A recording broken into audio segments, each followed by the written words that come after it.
नमस्कार मेरे प्रिय दर्शक, इस वीडियो में हम जानेंगे कि एसबीआई क्रेडिट कार्ड अगर यूज करते हैं तो मिनिमम ड्यू क्या होता है। इसके बारे में पूरा विस्तार से समझते हैं। दो प्रकार के ड्यू होता है, एक फाइनल फुली पेड और एक मिनिमम ड्यू। दोनों का डिफरेंस अलग अलग है, दोनों का काम अलग अलग है। अगर इस वीडियो को देख लीजिएगा तो मिनिमम ड्यू अमाउंट पूरा पता चल जाएगा कि मिनिमम ड्यू अमाउंट क्यों आता है और हमको कौन से सबसे ज्यादा पेमेंट करना चाहिए। मिनिमम ड्यू पेमेंट करते हैं तो हमको क्या नुकसान होगा और मिनिमम फुली पेमेंट करते हैं तो हमको क्या फायदा होगा। तो चलिए विस्तार से ब्रेक डाउन करते हैं इस वीडियो में। सबसे पहले समझिए, अगर किसी भी क्रेडिट कार्ड यूज करते हैं, चाहे एसबीआई हो, एचडीएफसी हो या कोटक हो, किसी भी बैंक का क्रेडिट कार्ड इस्तेमाल करते हैं तो आपको दो प्रकार का बिल जनरेट होता है। जब आपके ड्यू डेट पे बिल जनरेट होगा ना तो दो बिल जनरेट होता है। एक फुली पेड, जैसे आपका 11,000 का पूरा पेमेंट है, 11,000 रुपए अपने कार्ड से खर्च हुए हैं तो 11,000 आएगा। और एक मिनिमम अमाउंट आता है मिनिमम ड्यू। तो मिनिमम ड्यू वो बैंक के ऊपर डिपेंड करता है वो कितना रख सकता है। जैसे 11,000 का अमाउंट है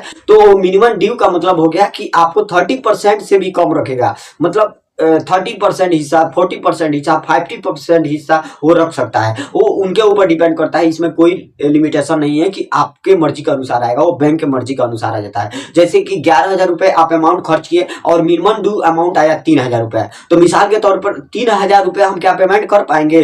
अगर हम 3,000 पेमेंट करते हैं तो हमको क्या नुकसान होगा। अगर हम 3,000 रुपए अगर पेमेंट करते हैं तो जो 9,000 रुपए बचा है उस पे, जैसे 11,000 में जो 11,000 में 7 3 11 8 3 8,000 जो बचेगा, क्या उस पे हमको इंटरेस्ट रेट लगेगा। यस मेरे भाई, आपको जो मिनिमम ड्यू अमाउंट जो पेमेंट करेंगे ना उस पे आपको इंटरेस्ट रेट पे करना पड़ेगा।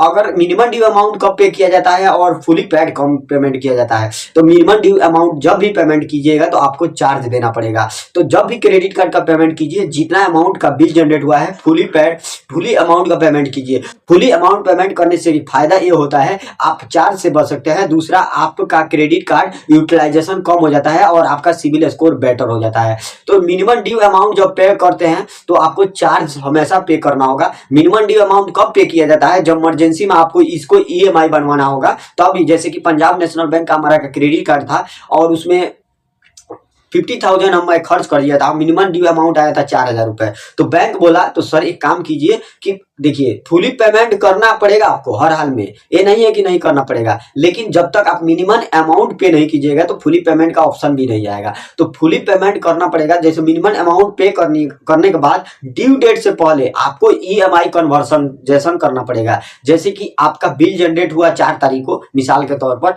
आपका बिल जनरेट हुआ 4 तारीख को और 20 तारीख का ड्यू डेट है, तो 20 तारीख को तक आपके क्लियर अमाउंट को पे होना चाहिए, नहीं तो आपके पेनल्टी, हाई पेनल्टी लगेगा।